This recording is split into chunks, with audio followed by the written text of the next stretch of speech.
নমস্কার, দেখছেন নিউজ 18 বাংলা। আপনাদের সঙ্গে রয়েছে আমি সৌমাদিত্য। আমার বাংলায় শুরুতেই মালদার খবরের দিকে চোখ রাখতে হচ্ছে। মালদাতে সভা রয়েছে বিজেপির এবং হেভিওয়েট অমিত শাহ জাতীয় সভাপতি তিনি আসছেন এবং বিজেপির অস্ত্র ছিল বলা যেতে পারে হেলিপ্যাড রাজনীতি। বাগডোগরা থেকে কপ্টারে তার মালদায় নামার কথা এবং নারায়ণপুরে প্রস্তুত রাখা হয়েছে দুটি হেলিপ্যাড। হেলিপ্যাড নিয়ে শেষ মুহূর্তে কিন্তু যা ধোঁয়াশা ছিল তা কেটেছে বলে জানতে পারা যাচ্ছে। হোটেলের হেলিপ্যাড এবং বিএসএফ এর হেলিপ্যাড দুটোই কিন্তু প্রস্তুত রয়েছে বলে জানতে পারা যাচ্ছে। আর সব মিলিয়ে কি ছবি আমরা সরাসরি জেনে নেব। চলে যাব মালদাতে, আমাদের প্রতিনিধি সেখানে রয়েছেন অরূপ দত্ত। অরূপ, জানতে চাইব তোমার কাছ থেকে, হেলিপ্যাড নিয়ে অভিযোগ ছিল বিজেপির, কিন্তু শেষ পর্যন্ত আজ সকালবেলা থেকে যে ছবি ধরা পড়ছে তাতে স্পষ্ট অন্ততপক্ষে দুটো হেলিপ্যাড প্রস্তুত রয়েছে, অর্থাৎ হেলিকপ্টার অবতরণে অন্ততপক্ষে কোনো সমস্যা বা নেই। হ্যাঁ, একদমই ঠিক সৌমাদিত্য। হেলিপ্যাডের নিয়ে যে কয়েকদিন ধরে যে জলগোলা হচ্ছিল, যে ধোঁয়াশা তৈরি হয়েছিল, সেই ধোঁয়াশা এখন অনেকটাই কেটে গিয়েছে এবং বিজেপির স্থানীয় বা রাজ্য নেতৃত্ব যাদের সঙ্গে আমরা কথা বলেছি তারা প্রায় এ ব্যাপারে সন্দিহান। তাদের কোনো রকম সন্দেহ নেই যে হেলিপ্যাডে নিয়ে কোনো রকম কোনো সমস্যা আছে। তাদের বেশিরভাগ অংশের দাবি যে পাশাপাশি যেমন হোটেলের, বেসরকারি হোটেলের যে হেলিপ্যাড কাছেই, যে সমস্ত বিজেপি কর্মী ময়দানের কাছেই যে হেলিপ্যাড, সেই হেলিপ্যাডটাও যেমন রাখা হয়েছে, পাশাপাশি বিএসএফ হেলিপ্যাড সেটাকেও তৈরি রাখা হয়েছে। এই ধরনের হেভিওয়েট নেতৃত্বের ক্ষেত্রে যেটা সাধারণভাবে করা হয়, যে যাতে করে অবকাঠামো তৈরি না হয়, সেই জন্য একাধিক হেলিপ্যাড সমান্তরাল ভাবে সেগুলোকে প্রস্তুত রাখা হয়, সেই ব্যবস্থাটা করা হয়েছে। আশা করা যাচ্ছে যে যা শিডিউল রয়েছে, আমরা যতটুকু জানতে পারছি যে বাগডোগরাতে তিনি 11:45 পৌঁছবেন এবং সেখান থেকে তিনি হেলিকপ্টারে তিনি মালদায় পৌঁছবেন 12:40 থেকে 45 মিনিটের আশপাশ সময়, এবং তারপরে তিনি সরাসরি এই সভায় চলে আসবেন। অর্থাৎ আশা করা যায় যে একটা নাগাদ, দুপুর 1টা নাগাদ এই মঞ্চে, মালদার শাহপুরের এই মঞ্চে অমিত শাহকে দেখা যাবে এবং এখান থেকেই তিনি যা। তুমি আমাদের সঙ্গে থাকো, তোমার কাছে আবারও আসছি আমরা। অরূপের সঙ্গে কথা হচ্ছিল, হেলিপ্যাড নিয়ে সমস্যা বা দ্বন্দ্ব কাটলেও রাজ্য সরকারের বিরুদ্ধে পাল্টা রাজনীতির অভিযোগ আনছেন দিলীপ ঘোষ এবং তিনি যেটা চ্যালেঞ্জ করছেন যে জেলায় জেলায় ব্রিগেডের মতো সভা করে দেখাবো। দিলীপ ঘোষ কি বলছেন একবার শুনে নেব। দেখুন, এই হেলিপ্যাড নিয়ে যে নাটক হয়েছে, মুখ্যমন্ত্রী একদিকে বলছেন সব পারমিশন দিয়ে দিয়েছি, অথচ কোনো সরকারি পারমিশন আমরা পাইনি। এটা প্রাইভেট হেলিকপ্টার নামার যে প্রাইভেট হেলিপ্যাড, সেখানে আমরা করেছি। এখন সকালবেলা যারা খবর পাচ্ছি, বিভিন্ন জায়গায় আমাদের ফ্লেক্স হোর্ডিং পোস্টার ছেড়ে দেওয়া হচ্ছে, এমনকি একটা গেটেতে আগুন লাগিয়ে দেওয়া হয়েছে খবর আসছে। গতকাল পর্যন্ত গাড়ি পাওয়ার জন্য বাস ইত্যাদিতে যাতে না পাই আমরা, তার জন্য কোথাও দাম বাড়ানো হয়েছে, কোথাও বিভিন্ন রকম কন্ডিশন দেওয়া হচ্ছে, ভয় দেখানো হচ্ছে। বিজেপি পশ্চিমবাংলায় পরিবর্তনের জন্য সব দিক দিয়ে সম্পূর্ণ তৈরি আছে। ওনারা সারা বাংলা থেকে লোকজন জুটিয়ে একটা ব্রিগেড করেছেন, 2 মাস ধরে তার জন্য পরিশ্রম করেছেন। আমরা প্রত্যেক জেলায় এরকম ব্রিগেডের আয়োজন করব।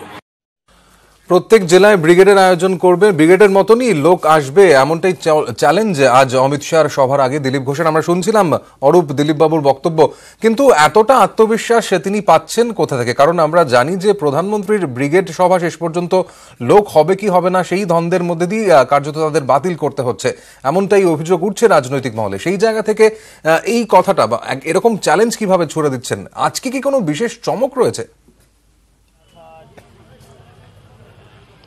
দেখো, যেটা বিজেপি সূত্রে জানা যাচ্ছে যে আজকে এই সভাতে একটা বড় মাপের কোনো দলবদল বা মানে যোগদানের বিষয় হতে চলেছে এবং সেটা খুব সম্ভবত, যেটা বারবার 19-এর ব্রিগেডের পাল্টা হিসেবে মুকুল রায় বা বিজেপির শীর্ষ নেতৃত্ব যারা বলছিলেন, তারা দাবি করছিলেন যে একাধিক তৃণমূলের সাংসদ তারা কিন্তু তাদের সঙ্গে যোগাযোগ রয়েছে বিজেপির এবং তারা যে কোনো মুহূর্তে তারা কিন্তু বিজেপিতে যোগ দিতে পারবেন বা যোগ দেওয়ার মতো অবস্থায় রয়েছে।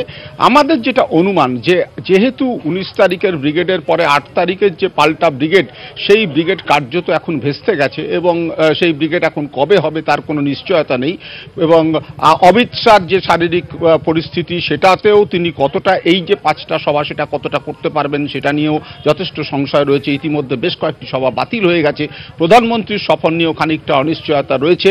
সব মিলিয়ে যে পরিস্থিতি, আর দেরি না করে 19-এর যে পাল্টা, সেই যে যোগদানের ব্যাপারটা, অর্থাৎ দল বদল, তৃণমূল থেকে সাংসদকে বিজেপিতে যোগদানের মধ্যে দিয়ে যে বার্তা, রাজনৈতিক বার্তা, সেই সেটা আজকেও দেখা যেতে পারে এবং সেই ছবি আমরা অবশ্যই নজর রেখে চলবো। কি দেখতে পাওয়া যায় অবশ্যই নজর থাকবে মালদায় অমিত শাহর এই সভার দিকে।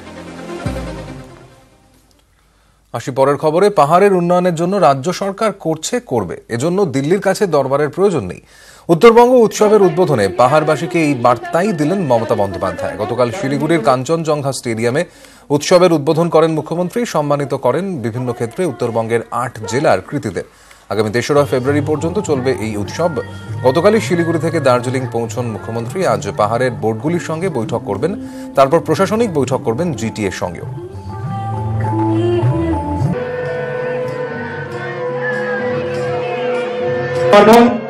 জলপাইগুড়ি থেকে উত্তরবঙ্গে আমি প্রতি 2-3 মাস পর পর একবার করে আসি। আগে যে কোনোদিনও আসতো না বা যোগাযোগই রাখতো না। এখন বলুন, এই জেলাগুলোতে আমি রিভিউ মিটিং করি। পশ্চিমবঙ্গের, উত্তরবঙ্গের সেক্রেটারিয়েট তৈরি হয়েছে। কয়েকদিন আগে ভোরের আলোও আমি করে গেছি। 1.5 বছরের মধ্যে ফ্লাইওভারটা হয়ে গেলে মাত্র 45 মিনিটে বান্দরবান এয়ারপোর্ট থেকে ভোরের আলোয় পৌঁছানো যাবে। বাংলা সাফারি তৈরি হয়েছে, national highway, Asian highway, Bhutan, Bangladesh, নেপালকে যুক্ত করা হয়েছে। বাংলায় সংস্কৃতিতে এক নতুন প্রাণ এসছে, নতুন প্রাণ মাত্রা পেয়েছে। এই উত্তরবঙ্গ উৎসবে অনেক মানুষ আসবেন বিভিন্ন জায়গা থেকে, সম্মানের সাথে কাজ করবেন। যে খবর এবার চোখ রাখবো, হলদিয়া বন্দরে কাজ বন্ধ। মুরিং ক্রুরা কাজ বন্ধ করায় বিপত্তি। বন্দরে ঢুকতে পারছে না 28টি জাহাজ। বন্দরে ইতিমধ্যে আটকে রয়েছে 9টি জাহাজ এবং এর ফলে যথেষ্টই পরিস্থিতি ঘোরালো হচ্ছে। সুজিত ভৌমিক আমাদের প্রতিনিধির কাছ থেকে আরো খবর নিয়ে নেব। এখনো পর্যন্ত এই মুরিং ক্রুদের কি বক্তব্য এবং যে জাহাজগুলি আটকে রয়েছে তার স্বাভাবিক অবস্থায় ফেরানোর জন্য বন্দর কর্তৃপক্ষই বা কি ব্যবস্থা নিচ্ছে? দেখো, বন্দর কর্তৃপক্ষ এখন যেটা জানা যাচ্ছে যে আজ সকাল 11টা নাগাদ শ্রমিক সংগঠন এবং কর্মচারী সংগঠন ইউনিয়নগুলির সাথে বসবেন এবং যাতে সমস্যা মেটানো যায়। যে সমস্যার কথা তুমি বললে, যে গতকাল থেকে এই সমস্যা দেখা দিয়েছে। শূন্য পদে কর্মীদের নিয়োগ না করার ফলে তাদের উপর কাজের চাপ পড়ছে। এই যে একটা অভিযোগ বা এই কথা জানিয়ে তারা বন্দর কর্তৃপক্ষকে বারবার জানানোর পরেও যখন অবস্থার উন্নতি হয়নি, তার ফলেই কিন্তু তারা গতকাল সকাল থেকে এই যে কাজ না করে তারা এটা তারা অচল অবস্থা তৈরি করেছে। এবং এর ফলে যে স্যান্ড হেডস বলে জায়গা সমুদ্রের, যেখানে জাহাজ দাঁড়িয়ে থাকে, যেখান থেকে জাহাজ আসে হলদিয়া বন্দরে এবং হলদিয়া বন্দরে কাজ শেষ হলেই, পণ্য ওঠানো নামানোর কাজ শেষ হলেই আবার ফিরে যায় স্যান্ড হেডসে। সেই যে স্যান্ড হেডসে জাহাজ দাঁড়িয়ে রয়েছে, হলদিয়া বন্দরে জাহাজ আসতে পারছে না এবং জাহাজ যেগুলো হলদিয়া বন্দরে ছিল সেগুলোও বেরোতে পারছে না। কারণ পণ্য ওঠানো নামানোর কাজ কিংবা এই যে জাহাজকে দাঁড় করিয়ে যে কাজগুলো থাকে সেগুলো একদমই বড় সড়ো বাধার সম্মুখীন হয়েছে এই অবস্থানের জেরে মুরিং ক্রুদের। আমরা অবশ্যই এই দিকে নজর রেখে চলবো। ধন্যবাদ তোমাকে সুদীপ।